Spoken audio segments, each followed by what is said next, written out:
बहुत अजीब लग रहा है मुझे। यानी इतने साल बाद हम एक साथ हैं। मुझे यकीन नहीं आ रहा बिल्कुल भी।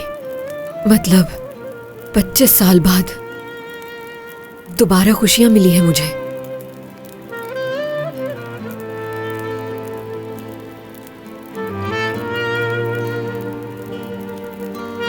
तुम्हें बिल्कुल परेशान होने की जरूरत नहीं। मैं तुम्हारा इंतजार करूंगा। तुम्हारे सुकून से बढ़कर मेरे लिए कुछ नहीं है। कादिर, वैसे मामू अभी कहाँ होंगे? हमने उन्हें इनवाइट भी नहीं किया।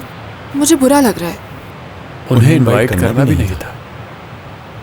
ऐसा लग रहा है तुम लोग कुछ छुपा रहे हो। नहीं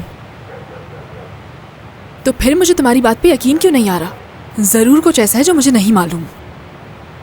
देखो आलिया, बात सुनो।